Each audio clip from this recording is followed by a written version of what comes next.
આમાં એવું હોય પછી જે આપણે જેના કહેવાની ટિકિટ આપી હોય અને એ ના બધું કરે તો ભલે હું માનું ત્યાં સુધી બધા માટે કરીને ભવિષ્યમાં આવનાર સમયની અંદર બધાને તકલીફો પડે એટલે આપ સૌ સાથે મળીને તાલુકા પંચાયત બનાવો.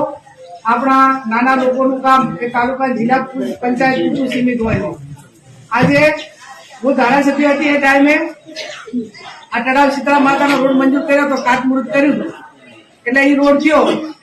આપણે ચોટીલ વાળો કર્યો, આપણે દૈયપ વાળો કર્યો, એવા અનેક રોડો હું ધારાસભ્ય હતી એ ટાઈમે મોટા ભાગે જતા થતા હતા એટલા કર્યા.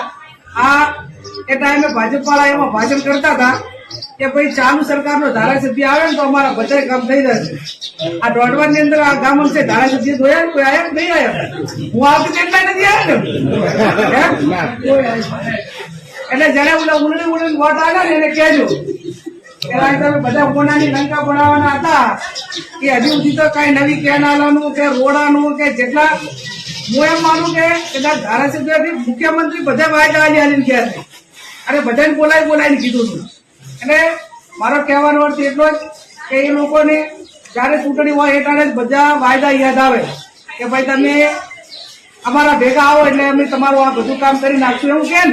અને પાછું શું છે ધીરાભાઈ કે ભાઈ કોંગ્રેસની સરકાર નથી, કેન્દ્રમાં અમારી સરકાર છે અને રાજ્યમાં અમારી સરકાર છે એટલે તમે અમારા ભેગા આવી લો એટલે બધું કામ થશે.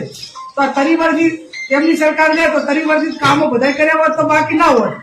અને બીજું તમે તરીવરથી સત્તા ઉપર 30 વર્ષથી તોય તમારે આજે કોંગ્રેસ વાળાને ગોતવા પડે છે તો ઢાંકણીમાં પાણી એમને લેવું પડે ને. આજે કોંગ્રેસના ઉમેદવારોને ગોતે, કોંગ્રેસના કાર્યકરોને ગોતે, એમને ભાજપમાં ભેળવવાનું કરે તો તમે તરીવરથી શું કર્યું? કેન્દ્રમાં છો, અહીંયા છો, સહકારી માળખું તમારા કન છે, વહીવટી તંત્ર તમારા કન છે, બધું તમારી જોડે છે, છતાં તમે કોંગ્રેસ વાળા પાછળ શું પડી ગયા. અને આજે તમે જુઓ કે રાજ્યમાં હોય કે કેન્દ્રમાં હોય કે ગમે અહીંયા તમારે અહીંથી ભાજપમાં ગયેલો માણસ હોય ને કોંગ્રેસનો એને ચૂંટણી એમને લડાવવો પડે.